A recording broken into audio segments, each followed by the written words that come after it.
बिस्मिल्लाहिर्रहमानिर्रहीम। अस्सलाम वालेकुम। कैसे हैं व्यूअर्स? वेलकम है आपका YouTube channel cooking with Mariam पर।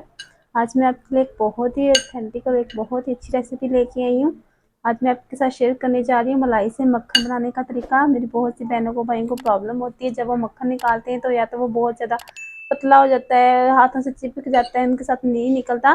तो आज मैं आपके साथ एक बहुत ही स्पेशल ट्रिप और ट्रिक्स शेयर करूँगी, तो वीडियो को पूरी देखिएगा।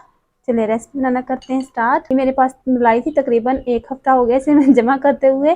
अब इसे हम शामिल करेंगे जूसर में। आप इसे हैंड मिक्सर की मदद से भी बना सकते हैं, लेकिन उससे थोड़ा सा टाइम ज़्यादा लगेगा और जूसर में जल्दी बन के तैयार हो जाती है। सारी मलाई को हमने जूसर में शामिल कर दिया है। अब इसमें हम शामिल करेंगे पानी। अगर आप गर्मियों में बना रहे हैं तो आप इसमें फुल ठंडा पानी शामिल करेंगे फ्रिज से निकाल के, और अगर आप सर्दियों में बना रहे हैं तो आप इसमें नीम गर्म पानी शामिल कीजिएगा।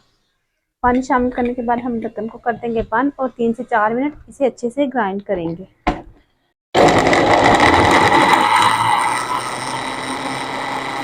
लेंगे उस 3 से 4 मिनट हो गए हमें मशीन को चलाते हुए। तो हम मशीन को बंद करके साइड पे कर दिया है और ये देखिए माशाल्लाह अल्हम्दुलिल्लाह हमारा कितना मज़ेदार यम्मी और हेल्दी मक्खन बन के तैयार हो गया है।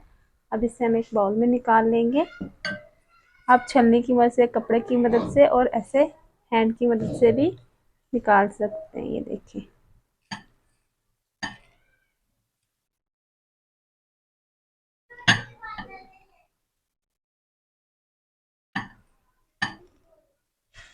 देखें कैसे सारा मक्खन हमारा लस्सी से अलहदा हो गया है।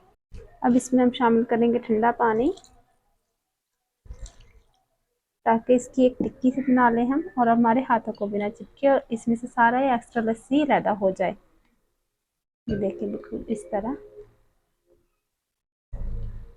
ये देखिए इसे हम एक प्लेट में निकाल लेंगे। ये देखिए अभी हमारे हाथ के साथ भी इतना ज़्यादा नहीं चिपका। इस तरह निचोड़ के भी इसकी हम एक्स्ट्रा लस्सी और पानी निकाल देंगे। चलिए व्यूअर्स हमारा मक्खन बन के हो गया तैयार। उम्मीद है हमारी आज की वीडियो आपको बहुत पसंद आएगी। वीडियो अच्छी लगे तो इसे लाइक कीजिएगा। अगर आपके लिए थोड़ी सी भी हेल्पफुल हुई तो हमारे चैनल कुकिंग विद मरियम को ज़रूर सब्सक्राइब कीजिएगा।